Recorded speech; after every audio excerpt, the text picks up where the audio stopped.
Hello and welcome back to Chronicles from a Caribbean Cubicle podcast. Here's an article I wrote that's based on a column published in the Jamaica Gleaner. It's entitled Strategy for Jamaican Sports Federations. You love your national sport.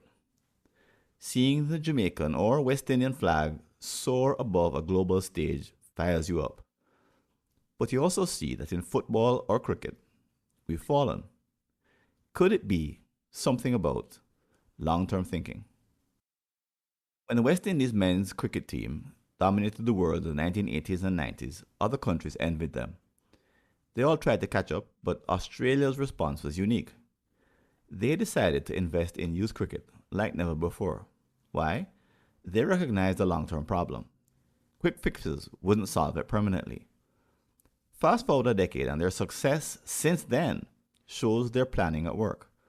While we in the West Indies struggle to find talent, revive interest, and fix governance problems, Australian dominance continues. Simply put, they built a system to win international cricket. Meanwhile, the West Indies continues to fail, except for occasional successes. We get lucky sometimes and win, but those wins happen despite our system, not because of it. I'm not criticizing our setup. I'm not an expert. But if we learn from Australia's long term focus, can we apply it to our national football team? We got lucky and competed in the World Cup once, but a long term system is still missing there.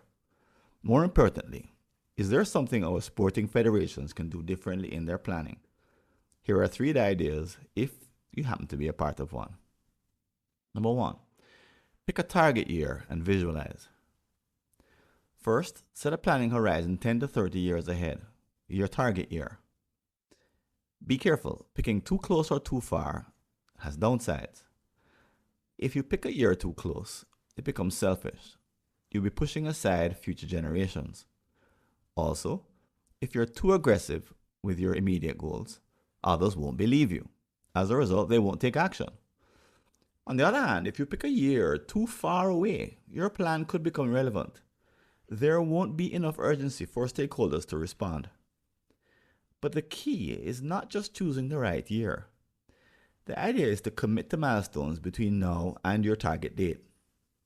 These milestones should create the right mindset on a large scale. They could inspire people of all ages to make the sacrifices needed for world-class performance. After setting a target year, create a vivid vision or endgame.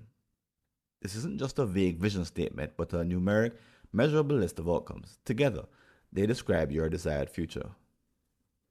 Within this space, generate up to 3 unique but alternative visions. Then choose one. Many organizations make a big mistake by stopping here. Number 2, strategize backwards. To connect your vision to reality, you need to backcast or plan backward from your desired future to the present. As you do, you'll correct 2 common anomalies. The first anomaly is that some of your initial visionary outcomes are probably unrealistic and some will be overly ambitious. The second anomaly occurs when the target year itself has to change to make the plan work. But don't remove these anomalies randomly. Your team needs to find a careful balance between aspirations and reality. This is a task for insiders and can't be outsourced. If your team fails to achieve this balance, you'll lose fan support. For example, if they sense that the planning team said yes to too many things without making tough trade-offs, they may turn away. Your plan needs to make logical sense. Number 3, build social support. Sporting federations need widespread fan support, but the old way of selling your plan to people doesn't work anymore. Instead, the modern approach is to involve fans in the process from the beginning. This doesn't mean filling a room with hundreds at every meeting. The key is to incorporate both divergent and convergent activities in your schedule. Divergent activities are invitations to gather more input. They benefit from broad participation. However, Convergent activities involve making tough decisions using that input. This is a consolidation step where you summarize and draw conclusions.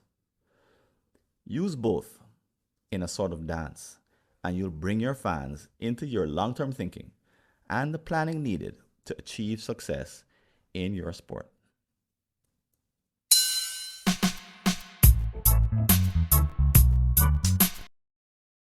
Thanks for listening. Do you have an unsolved problem in your Caribbean company related to strategy, productivity, engagement, or business process improvement? Just visit a searchable listing of all my prior articles and you may be able to help yourself to a fresh line of thinking.